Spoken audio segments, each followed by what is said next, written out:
this?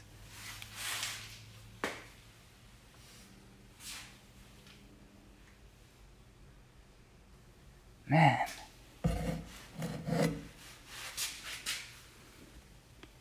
Well, that's not supposed to be there.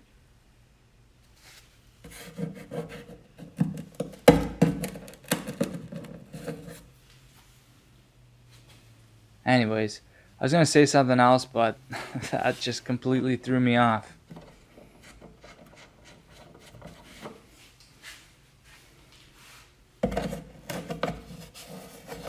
Get all the stuff around it too. I finally take the plate off, and this thing is still in the mood for surprises. I was going to mention how I'm on the fence about using this trunk since I knew it had a few issues. So this trunk, it's not an original black trunk, and it has been resprayed. That I knew. It actually came off a Sonic Blue S281 Extreme Saleen, and it was just, sprayed over, and pretty poorly at that. It's got a few painted over Dynamat strips that look like absolute junk. Why even bother? A nice bonus blue pinstripe on the edge as well. So yeah, a little left to be desired. For those that don't know, the S281 Extreme Saleens came with this spoiler.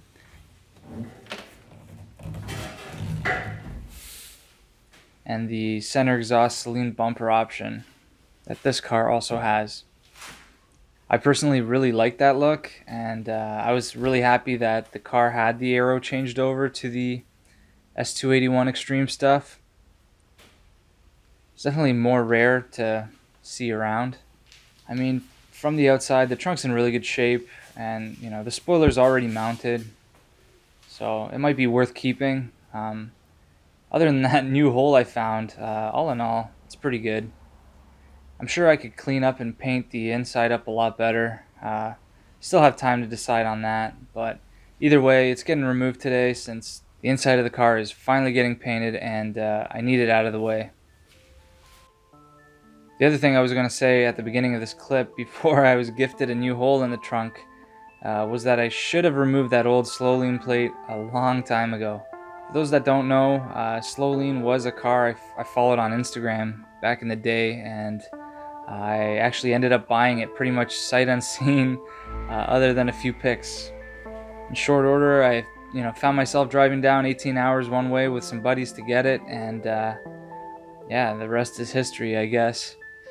Saleen was a twin turbo monster before I owned it, but sad to say, it was beat and neglected hard. At this point, the plate is just a keepsake of what it was before. So yeah, when I'm done with it, this new version will have nothing to do with the old Saleen. This is a straight-laced Saleen.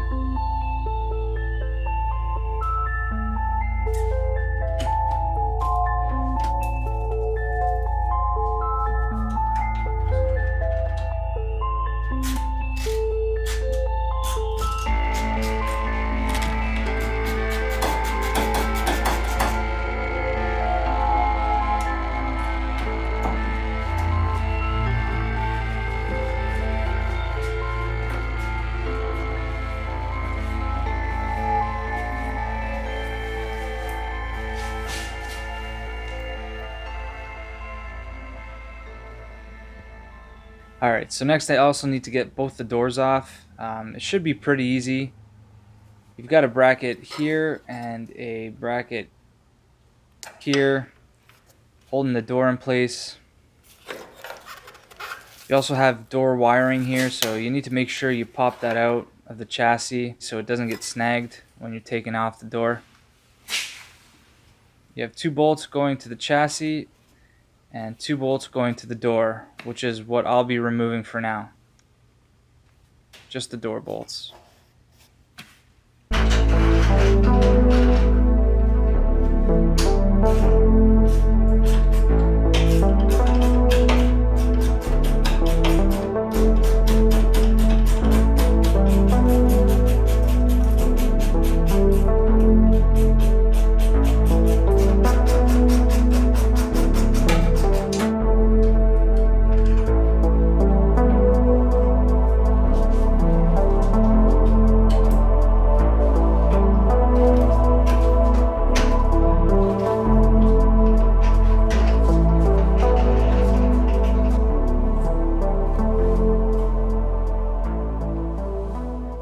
driver's side door is a little nicked up.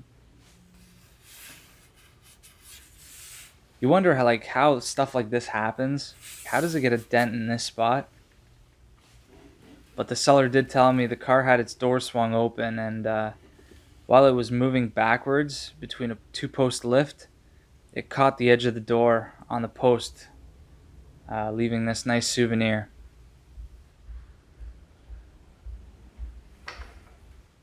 I'm sure somebody could still fix it, but after I remove this door, it will be the last time it's ever on this car.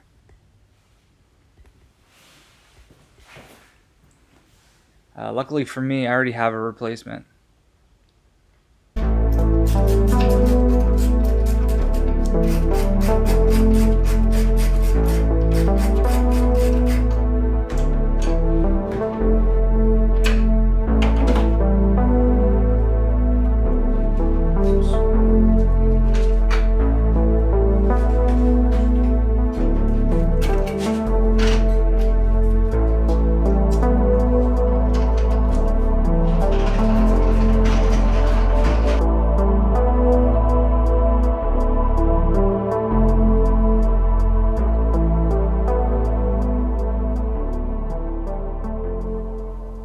Alright, so it just got a lot brighter in here, and that's because I removed the tint. It was actually peeling up, so there's really no use in keeping it. It's sitting right here. It's funny, I can't even keep the tints. But anyway. Next up, it's time to get the glass out of the car.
Alright, so the front and rear glass is out, and this car could not be any more bare.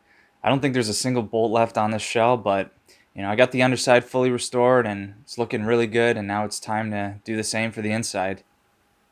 Once there's paint on here, the build can finally start going the other way. Stuff can start going back in, which is super exciting. I just have to clean up and prep this top deck lid 100%, and I'm pretty much ready to go. Everything else is sanded and prepped. I'm just so tired of the whole paint and prep thing. It's also worth mentioning that having the glass and doors out just opens everything right up, which is going to make painting a whole lot easier. And it's also going to allow some of that overspray to vent out rather than just all settle in the cabin. The glass has to come out anyways because the exterior will get painted at some point. I can't go this deep into it and just paint around the glass.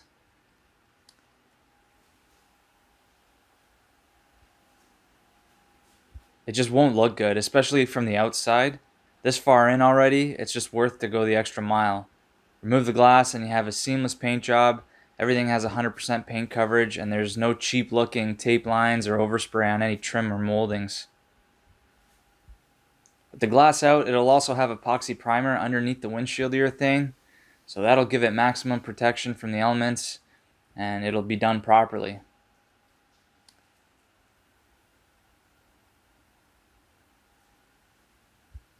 Just need to finish the areas where the glass was removed, and then it's basically, wipe the whole interior down with solvent-based and water-based degreaser, make sure everything's spotless, and then we're ready to go.